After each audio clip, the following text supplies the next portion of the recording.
Hey everyone, what's going on? Hello, hello. We are here again for another YouTube stream. I wanted to watch this YouTube video with you guys, but then I'm kind of scrolling through it. It seems like I don't know if we're gonna get too much content, but we'll see. It's a court TV thing. Jim, Jim, Alex Murdaugh's lawyer did an interview, and I actually want to listen to it because I haven't listened to it yet, but we'll watch it together. But hi everyone, I hope you guys are doing well today. How's it going? I just put out two videos out from yesterday. So if you missed yesterday's stream, you can either rewatch the whole stream if you want, or you can just watch the little segments that you're interested in. We covered over, Maggie Murdaugh's nail technician. So she didn't testify, but she was having interviews and stuff with SLED. Ultimately, did end up testifying. And then the other one is we talked about Buster getting harassed a little bit. That was very brief, very short. And we found a little creepy picture that media took of him when he's like inside of his apartment and you see the cracks like between the blinds and stuff. So very creepy. But the other thing that we also talked about was, can you guys remind me? I don't remember. Hey guys, what's up, Brandon? Brain, hello, hello. How's it going, everyone? Yal, Taxi, Love and Live, hi. Do you like those emotes, Brain? And then the other topic that we talked about was what was the other one? Why can't I remember? I literally just edited it and just pushed it out. Hi, Bleep. How's it going? I would go to that nail technician too. Lol.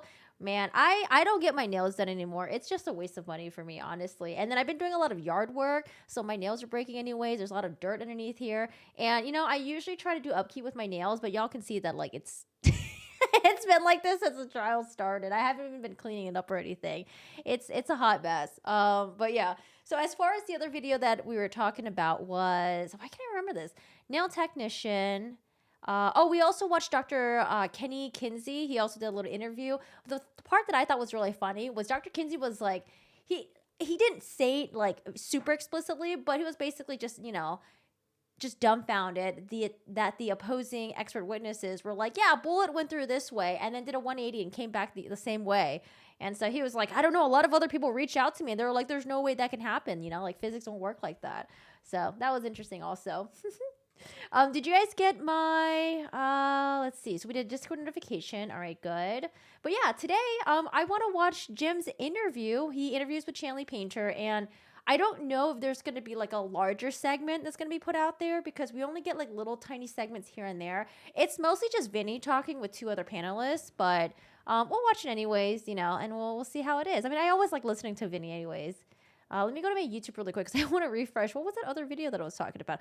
Oh, yes, I remember now. So the other thing that we talked about yesterday, which to me, I think is sort of like a mini bombshells here and there from the Alex Murdaugh family camp. But Randy Murdoch finally speaks out. If you guys don't remember, Randy Murdoch is the eldest brother of the Murdoch family. I don't know who's older, him or Lynn. They also have a sister as well. I don't know where she's at. If she's like the oldest, middle, youngest, or something like that. I feel like I never really saw that in any articles, but we talked about Randy's interview with New York Times, and there were some highlights in there. So Randy's like, one, I feel like Alex Murdaugh is not really being truthful about the whole thing. Like there's some things that he knows and he's not telling us, especially in regards to the killings. And then the other thing that he mentioned was, he said that he tried to do everything that he can to try to find out who the killers were, try to gather all as much information as he can immediately after the murders happened. But he was like, but Alex never did that at all. And he just found that to be strange. And it's interesting because what Randy said in that article coincides with what Maggie's sister said on the stand. Marion Proctor was on the stand and she was like, yeah, like, we're trying to find out like who it was, but it seems like Alec just wasn't really concerned. So that's pretty interesting. Yeah, yeah, it was a New York Times article. I linked the article in the video, so if you guys want to read it for yourself, feel free. But I do read the entire article on stream. But yeah, you want to get your nails done by that lady? I have questions. Oh my God, be cool. I feel like people were just gonna show up at that nail salon now and be like, so I want to get a manicure, pedicure, French manicure if possible. But so tell me about Maggie. You were mentioning that she was talking about the divorce. Like, can you spell the T on that? Like, oh my gosh, I feel like people are gonna just show up at that nail salon now trying to get the T. So I mean, I guess good business for her, but I don't know. Honestly, if I was at my workplace and then people were bothering me about like this like court case, I would just be like, oh my god, I'm so annoyed. Go away. Let's talk about something else. Let's talk about the weather, guys. How's the weather? Let's not talk about sports actually. One of the juniors is on. Oh, one of the jurors is on Dr. Phil. Ew, which one? Is it James? I feel like James is a juror who's like kind of been like on different shows and stuff like that. He's very vocal. You had surgery on your toe. Oh, wait, why? What happened? Decades ago, ever since I sometimes need a nail technician for my toe. Oh my god, what happened to your toe? Dude, I had a friend who, as a kid, she stepped on a rusty nail. Oh gosh, if you guys have ever seen that movie, sorry, for those of you guys who are a little bit cringy about stuff like this, but if you guys ever seen that movie, I think it's called Emily Blunt's in it and Jim Krasinski's in it. It's like a sort of horror movie, and there's a scene where she's like really pregnant and the monsters are coming for them, and she's going up and down these wooden staircases, but there's one nail. I don't know why that one nail is just like sitting there sticking up. And as she goes up and down, you're always like squeezing her butt cheeks because you think she's going to step on it. And then she doesn't. She goes back upstairs. She doesn't step on it. She goes downstairs. Okay, she misses it like by an inch. And then she goes upstairs. And then she goes downstairs. And then she finally steps on it. And you're just like, ah! Yeah, a quiet place. Yeah. Oh, I hate that scene so much. It was just so much build up. You're like, I know it's going to happen. I know it's going to happen. I know it's going to happen. And you're just like, oh. But anyways, luckily for me, I've never stepped on a nail before. But I've had my tetanus shot though. Oh my god, sure, the poor nail tech will get so many questions. Yeah, because I wonder if she just agreed to just do an interview with Chanley Payne. Or was like, yeah, sure. I mean, I guess I could interview. Like, I don't care. And then afterwards, she's like, oh shit. Now people are gonna come here. They're gonna bother me, try to get the tea and stuff like that. So maybe we'll see more interviews coming out from the nail tech because I do want to hear more details about what Maggie specifically said about her wanting to get a divorce with Alec, right? So yeah. You're sick in bed right now. Ooh, and it's cold outside. It's lame. Oh man, do you have a heating pad? Get a heating pad. If you're super cold, and like you don't want to turn on the heat because you're trying to save money. It's really expensive. Maybe gas prices are high right now. Heating pad is great. I get like one little heating pad and then I just go to the fetal position and then like the heating pad just covers like my torso, my legs, and stuff like that. So heating pads are great. Although I don't know how many kilowatts an hour, or like how much kilowatts a heating pad uses, and if it's really like crazy. But I know my space heater, I have to use sparingly now because that motherfucker is like, I think he's like, we calculated it. Oh, how much was it again? It was like $4 an hour or something. I forgot. I gotta go ask Dennis. She said on an interview that Maggie was definitely filing for divorce. Shake my head. Scary. Yeah, that's how they started off with. But like, I wish there was more build up in that conversation because I felt like she didn't really give us a lot of context. It was just like, yeah, I just heard she was like, she just told us that she was going to divorce him. And I just thought it was the husband. It was like, okay, but what else did she say? Because if she's going to tell you ultimately what her end goal is, I'm sure she would have told you some stories that would have led up to that. Like, they would have been like, oh my God, what happened? Like, did he cheat on you? Like, are things just falling apart? Is there no romance between you guys? Like, I feel like there would be so much more context and background. So, I don't know. Like I said, I'm just taking a lot of these interviews with just a grain of salt, but it's interesting to hear, Very interesting. You got a flood warning here? My God, Cassandra, good luck. The weather has been really crazy in Los Angeles. So we had some severe rain to the point where areas were getting flooded. I didn't take it seriously. Usually when I hear severe weather stuff in LA, I just like laugh it off because, when you're from like East Coast especially, like severe weather is actually a real thing. When you come here, severe weather is a joke. But no, it was actually severe weather. We went out to go pick up sushi, and literally when I jumped out of the car with my fuzzy slippers, dude, there was like a river just pouring down in front of the sushi restaurant, and I was about maybe like a little bit above ankle deep in the water. And yeah, it was pretty bad. And my fuzzy slippers got all soaking wet and it was really gross and nasty. So yeah, that was fun. But yeah, we had really severe weather. People lost power in different places. We didn't, unfortunately. And then we didn't, fortunately.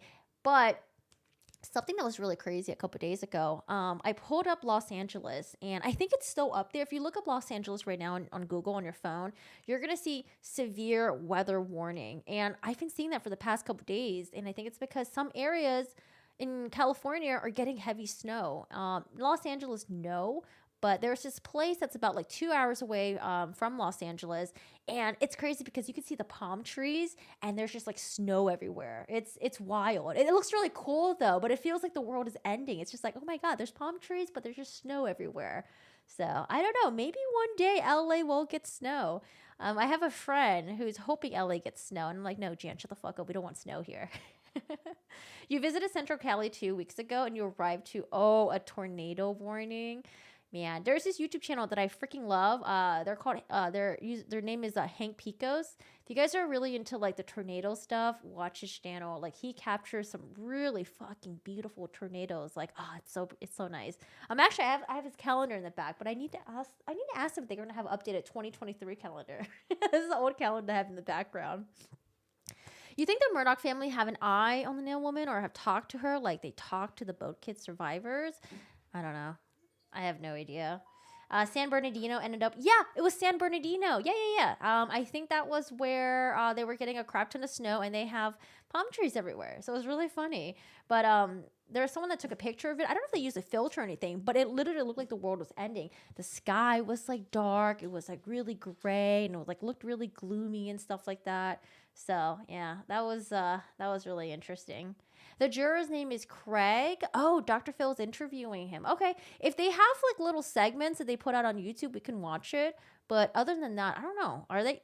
Does Dr. Phil usually upload stuff? I'd be down to watch some segments of that. We probably can't watch the whole thing though, right? I don't know. We'll see. We'll see what pops up on YouTube. But right now, honestly, I just want to hear from Alec Murdaugh's team. You know, I don't really want to hear from Alec Murdaugh because it's all BS anyways. And he's just going to be like, I'm innocent. I didn't murder Mags and Paul.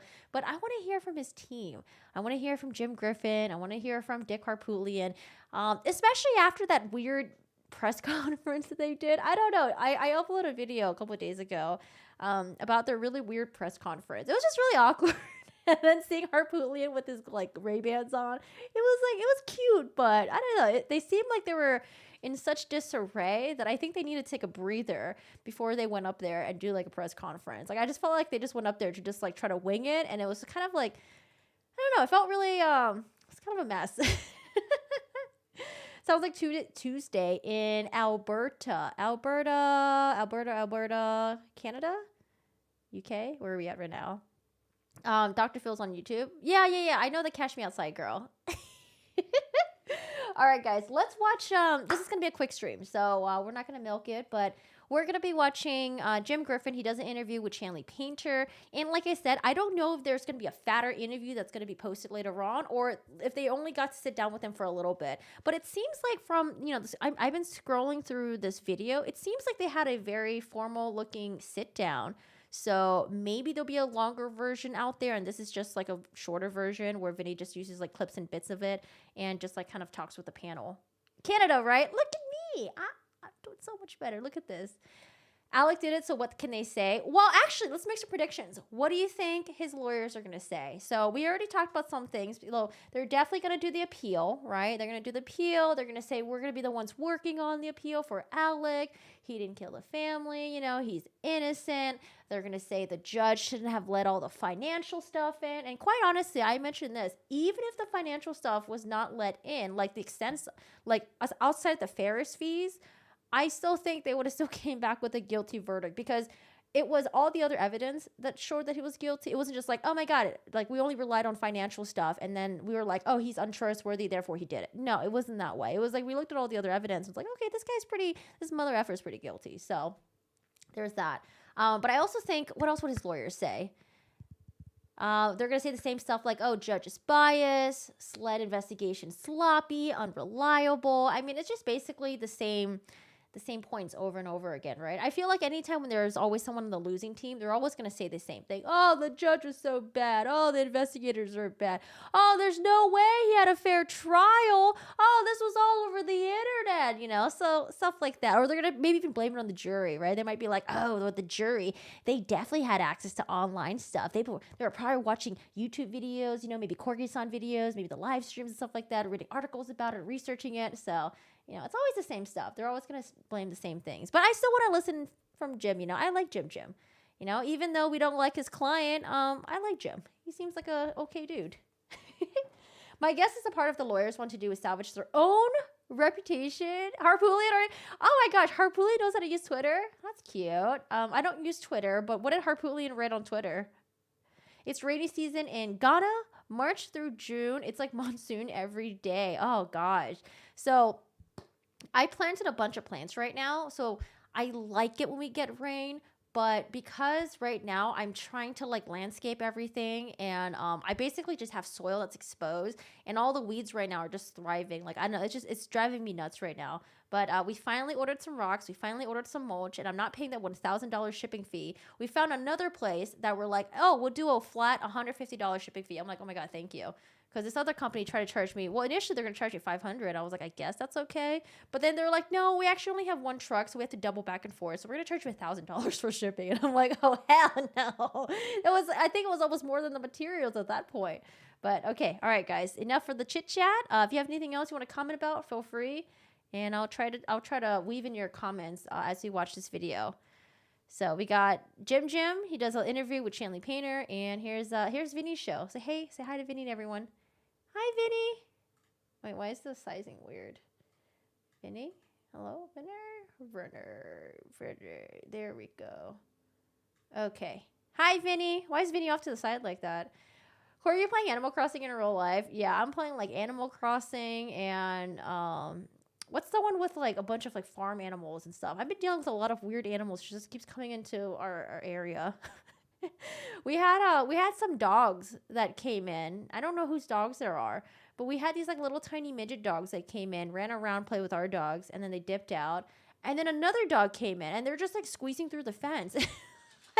I thought our fence was really narrow, but they're like wiggling their way through and squeezing in. It's actually really hilarious because some of them get stuck, and then they kind of have to like rotate a little bit to get out. And then we got chickens coming in. There's something that's digging holes in my yard right now. It's a groundhog, a mole, I don't know. There was like crows that were hanging, like big, fat, juicy, giant crows that were just hanging out outside underneath the roofing area. And I don't know if they're trying to make a nest there. Hopefully not. Because the crows, they look really scary. They're like almost the size of it's bigger than my head. They're freaking huge. I feel like they can just take maybe Steve away. Shiro's thicker. Oh, Stardew Valley. Yes, I love Stardew Valley. Hi, Ray. How are you doing today? Well, Ray, look, perfect timing. I was just waiting for you to start this segment. You came in at the right time. All right, y'all. Let's listen to JimJim. He's going to interview with Chanley Painter. Shit, sorry, my audio's not there. Give me 1 second. Let me do my audio really quick. Let's do Court TV. They're usually pretty good with audio, right? I feel like Law and Crime's usually really low. All right, let's see how they do. Hi, Snow Isle. I'm Vinny Politan. Thank you so much for joining us tonight. And let's begin here. I mean, this trial was so intense. Intense. I don't know how the parties were able to do anything afterwards, including Alec Murdoch and everyone involved. What do you mean? You just take a break, play some Overwatch, play some video games, and chill out. Oh, sorry, Vinny. I paused him at the wrong time. I look so angry. The intensity of this thing, especially inside that courtroom when you were down there. With that being said, this is a trial the nation watched, and people had very strong opinions about the case. We sure did. Very strong about the evidence, about the arguments, about the people involved. Once people are connected to a trial in a case like this, they are all in. And that's what happened here. We've seen it before in other cases here. Most recently, Johnny Depp, Amber Heard. We saw the way people were very, very outspoken about the way they saw that case, the way they saw that evidence. And in this case, because this is a criminal case, not a civil case like Johnny Depp, Amber Heard, there's a couple things that just got to clear up a little bit tonight. Because there's a very small faction of the public, but they are misreading what we just experienced. And it's about everyone's role in this case. And let me start with the defense. Wait, what does he mean by this? Harpootlian, Jim Griffin, the defense attorneys here, they did their jobs. They did their jobs. Oh, yeah, I saw a YouTube thumbnail. It had Harpootlian in the thumbnail, and then something about, like, people were harassing him and, like, targeting his law firm and stuff like that. So if anyone's doing that, I don't think you guys are doing that, but don't do that, guys. This is their job. And people have a right to be, to have a lawyer and to have like a defense. So is to we can talk smack about them, but like targeted hate, like messaging them and like trying to like get them in trouble, fired, you know, targeting people who are associated with them. That's just really cringe. Represent the interests of a man who's been accused of murder.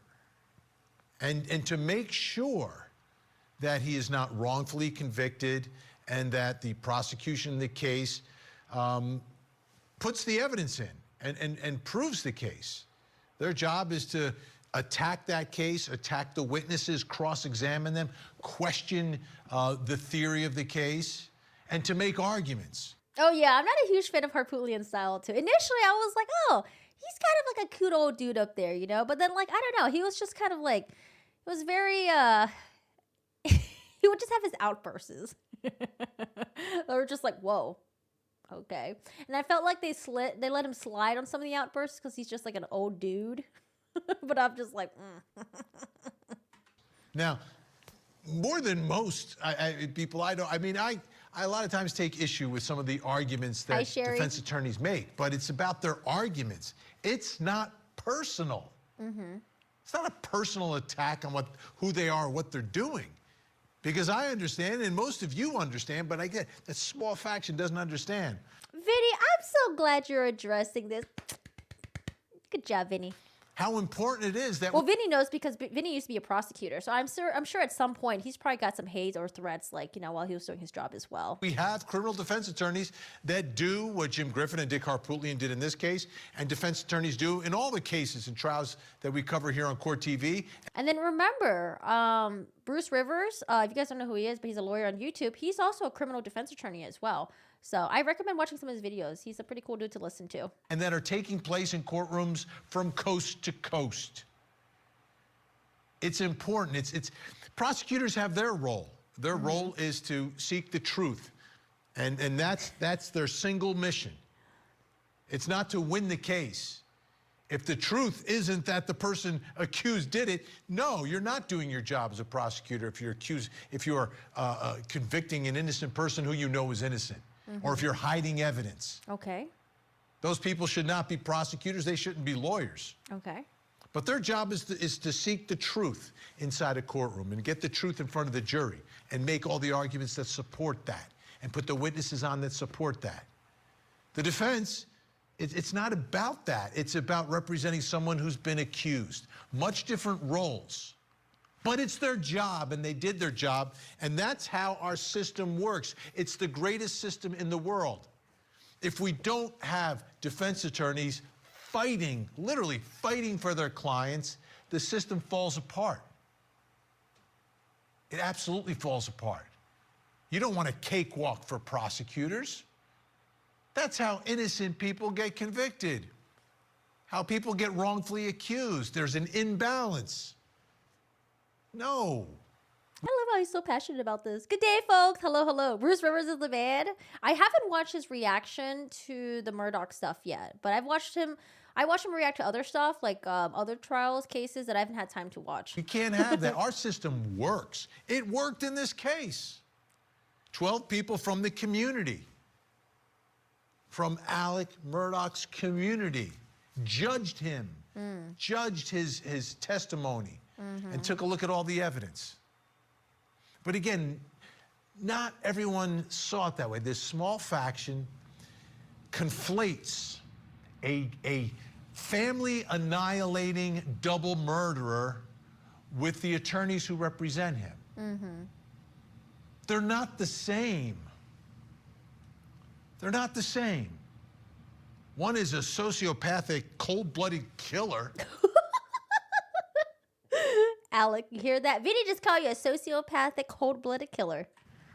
The other two are professionals who represent people who are accused, who keep our system afloat so it works day in and day out.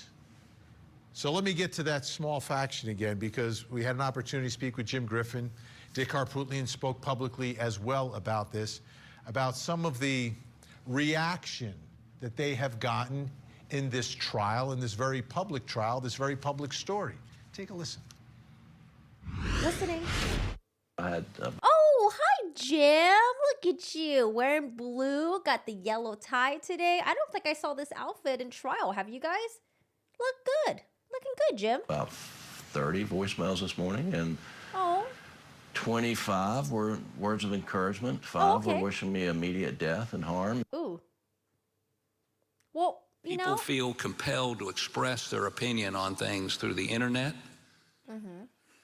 Somehow they got a hold of I guess it's on my website, my email. I really wanted that big case you had, but that's not what they chose to send me. Most of it was very positive. But the folks that sent me I mean, that's how it is with YouTube comments, though, right? YouTube comments, most of it, usually pretty positive. And then you'll get like some certain, pew pairs where you're just like, oh, just gotta pluck them out, pluck them out, pluck them out. You are a rotten piece of scum, and I hope you die of, let me clean this up a little bit, rectal cancer. What? What? That's such a random thing to wish upon someone. They have a misapprehension of the system.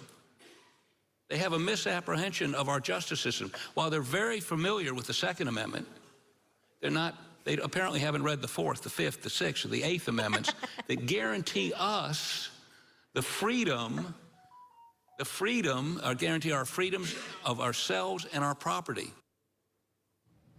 So, I'm agreeing with Dick Harpootlian, right? I didn't agree with him during the trial. I didn't buy his arguments. I didn't buy the case that he was presenting in court. But at the end of the day, he's needed for the system to work. And again, the system does work. Let me bring in my guest joining me tonight in Columbia, South Carolina, attorney, host of the Cup of Justice. Yes. Someone was like, I hope you get booty cancer. Excuse me? Podcast. Eric Bland is with us. And in Charlotte, North Carolina, host of the Murdoch Family Murders Impact of Influence podcast, Matt Harris. Great to see both of you. Eric, it was such an intense case, such strong opinions everyone had, and there's this small faction that I guess confuses and conflates and doesn't understand how our system works. I mean, lawyers battle it out in the courtroom, and yeah, like content creators, we're used to that all the time. But for Jim or Harpootlian, I don't know if they took any other major cases where they got like threats and stuff like that. So to them, they're like, oh my God, wow, this is like crazy. But yeah, if you're a content creator, you're just like, yeah, this is just normal shit. Sometimes you don't like your adversary, but at the end of the day, we understand everyone's role and how necessary it is for the whole thing to work. Yeah, this isn't Iran. We don't charge somebody yesterday and we try them today. We have an amazing, fair, equal opportunity justice system for equal justice for all. I understand that the emotions are raw right now by Dick and Jim, and I also don't understand, okay, if it's not like Alec Murdoch got away with it, he got guilty and he got life sentence. What's the point of you sending over all these messages to his lawyers and stuff like that? If it was the reverse, Alex Murdoch is innocent and like that, I'm just like, okay, I could understand more, even though it's so inappropriate. But he's life sentence. He's in prison. I mean, they're gonna try to appeal for him, sure, but I don't know. There's no point. appreciate that. Yeah, he literally got guilty. Sometimes when you lose a very high-profile case, and this was one of the most highest profile of all time, you have a tendency to let those emotions show. Look, I got on a lot of TV shows, 178 different television appearances in the last 6 weeks, and I can tell you, Vinny, I have gotten some pretty salty Twitter responses. Like Jim says, 95% are good. 2 or 3 are pretty personal, attacking my knowledge, attacking my, demeanor, attacking my Philly accent, attacking me personally. Some said, tell us how much you made on the Satterfield case. You're in it for the money. Look, it's part of the game when you're in this high profile Oh, is he a lawyer for the Satterfields? Is that who he is?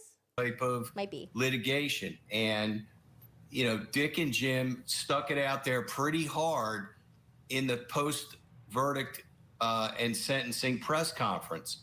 They didn't come out there and say, look, we respect the jury's decision. This was a hard-fought case.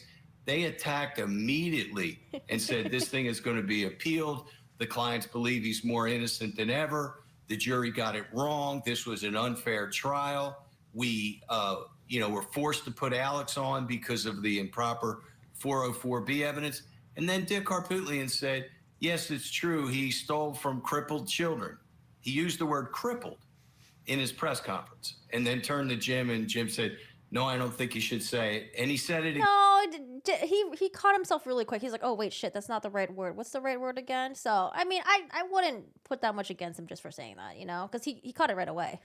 Again and said, we're allowed to make mistakes, okay? And sometimes we say things that people, as a majority whole, don't agree with, but I didn't think it was a big deal. I'm just old school.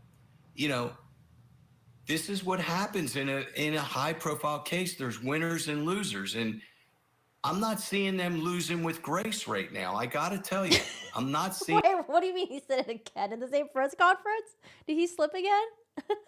Them losing with grace. They're attacking the jury, they're attacking the judge, and they're attacking the prosecution by being heavy-handed. And they gave as good as they got. You know, unfortunately, in this business that we're in, somebody wins and somebody loses. And Dick has won a lot of times in his life. I mean, a lot. But he lost this one. And I think he lost it on the playing field. Matt, how do you see the sort of the fallout and reaction to specifically like Dick Harpootlian, Jim Griffin, as, you know, all of this is coming out in the public